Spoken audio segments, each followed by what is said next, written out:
A boy carved a stick into a spindle 5,000 years ago. He pressed it into a block of wood. He spun it between his palms until smoke appeared. And in that moment, he did something no animal had ever done. He created fire on purpose. But here's the real question. Why did it take humans hundreds of thousands of years to figure this out, when everything about survival depended on it? And what does that say about how hard life used to be? Imagine waking up in a world where nature is actively trying to kill you. Not occasionally, constantly. No blankets, no walls that actually hold heat.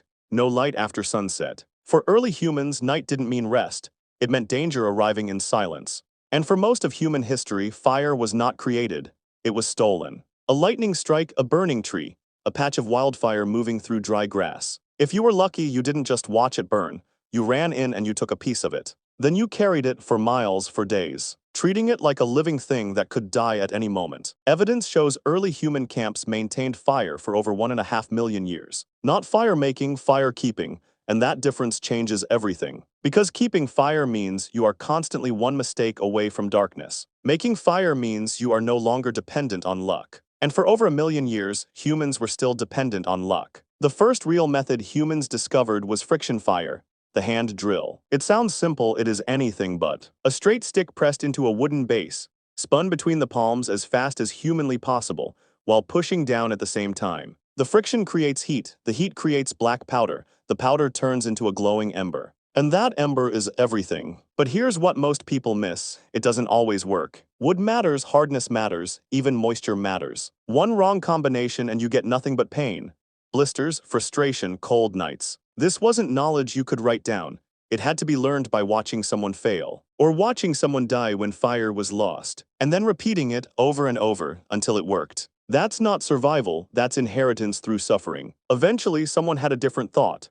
What if I stop using my hands and use a machine instead? That's the bow drill, and it may be the first machine in human history. A string, a curved stick, a spindle locked in place. Now instead of spinning with your palms, you move a bow back and forth.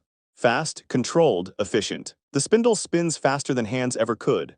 Fire becomes easier, more reliable, less punishing. Archaeologists even found a bow drill kit in the tomb of a pharaoh, over 3,000 years old, still functional. Buried not as decoration, but as necessity, not gold, not weapons, fire. Because fire wasn't comfort, it was survival made visible. Then came something even more radical, a stone. Flint striking iron pyrite, a spark jumps out. Not metaphor, actual burning particles, but a spark is not fire. It is only a chance. So humans built tinder bundles, dry fungus, charred plants, crushed bark. Anything that would hold a spark long enough to grow.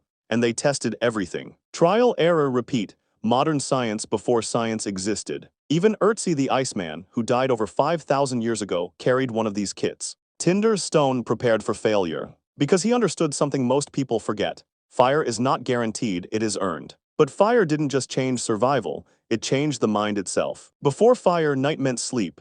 After fire, night became something else entirely. A gathering point. Anthropologist Polly Wiesner found that around fire, human conversation changes. Daytime talk is practical, work problems, survival, but at night stories appear. Memories, myths, ideas that don't need to be useful to matter. Fire didn't just give warmth, it created shared imagination. And shared imagination created groups. Groups created identity.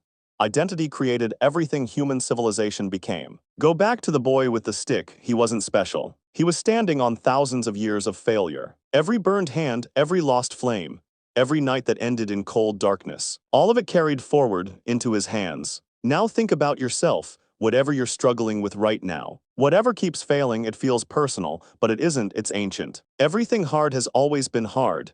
And every human before you failed first, then they learned, then they made fires. So maybe you're not stuck, maybe you're just still spinning. Subscribe for more videos like this.